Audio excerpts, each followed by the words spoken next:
E aí, vamos falar sobre um assunto bem legal hoje, a linguagem que serve de esqueleto, a estrutura por trás de todos os universos digitais que a gente conhece e adora.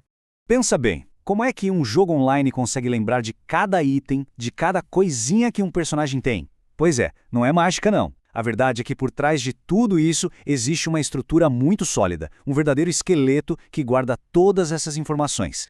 E a linguagem que a gente usa para desenhar essa planta baixa se chama DDL, que vem de Data Definition Language, ou, em bom português, Linguagem de Definição de Dados. É exatamente sobre ela que vamos conversar hoje. Então, vamos lá.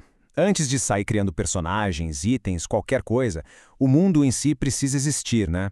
Um lugar, um container para guardar tudo. No universo do SQL, esse container é o que a gente chama de banco de dados.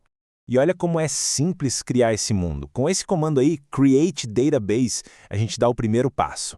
É como pegar um papel em branco e dizer, ok, aqui vai ser o mapa do nosso novo mundo. Legal. Nosso mundo existe, mas ele está vazio. Não tem muita graça, né? Agora a gente precisa criar as estruturas para guardar as informações. E essas estruturas são as famosas tabelas. Antes de começar a construir, a gente precisa avisar o sistema onde a gente quer trabalhar. Numa SQL, por exemplo, o comando use faz exatamente isso. É como se a gente abrisse o arquivo certo da nossa planta baixa para começar a desenhar. E o que vai dentro de uma tabela? Bom, uma tabela é feita de colunas, e cada coluna tem que guardar um tipo específico de informação. Pensa numa ficha de personagem de RPG. Tem o campo para o nome, que é texto, o campo para o nível, que é um número, e a data de criação, que é, bom, uma data.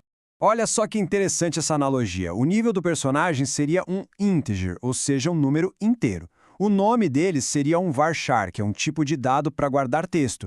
E a data de criação da conta seria, claro, um date. Cada informação tem o seu lugar e seu formato certo. E aí, com o comando create table, a gente junta tudo isso. A gente dá um nome para a tabela e define as colunas que ela vai ter, com seus respectivos tipos. É basicamente criar um modelo, o formulário em branco, que vai ser preenchido com as informações depois. Mas só criar as estruturas não adianta. A gente precisa de regras. Regras para manter tudo organizado e, principalmente, para evitar o caos nos nossos dados. E uma das regras mais importantes é a seguinte: todo personagem, todo item, tudo precisa ter um identificador que seja único. Algo que não possa se repetir e nem ficar em branco. É como o CPF de cada registro no nosso banco de dados.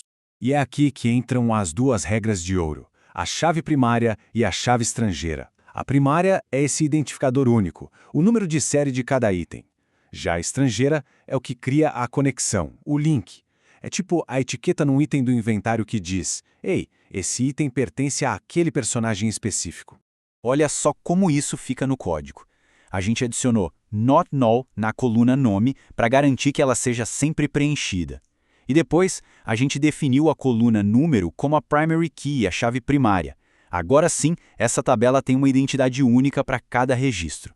Só que os mundos digitais, assim como os de verdade, mudam. Eles evoluem. Às vezes, os desenvolvedores precisam adicionar coisas novas ou remover coisas antigas. E a DDL, claro, tem comandos para isso também. Com o comando alterTable, a gente consegue, por exemplo, adicionar uma nova coluna usando add ou remover uma que já existe com drop. É como, sei lá, adicionar um novo atributo na ficha de personagem ou tirar um que não faz mais sentido para o jogo. Mas é aqui que a gente precisa ter muito, mas muito cuidado, porque algumas mudanças são para sempre. O material de origem dá um aviso bem sério sobre isso e é fundamental prestar atenção. O ponto principal é esse. Quando um comando é destrutivo, não tem botão de desfazer. Se não tiver um backup e uma cópia de segurança, já era, perdeu tudo. Então, o drop table apaga uma tabela. É como demolir um prédio no nosso mundo. Chato, mas o resto continua lá.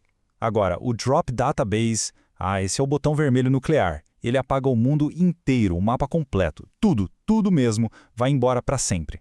Bom, com a DDL a gente desenhou a planta baixa e construiu o esqueleto do nosso mundo. A estrutura está toda de pé. A pergunta que fica é, e agora? Como a gente coloca vida nisso tudo? Como a gente preenche com os dados, com os personagens, com as histórias? Bem, isso já é assunto para uma outra conversa.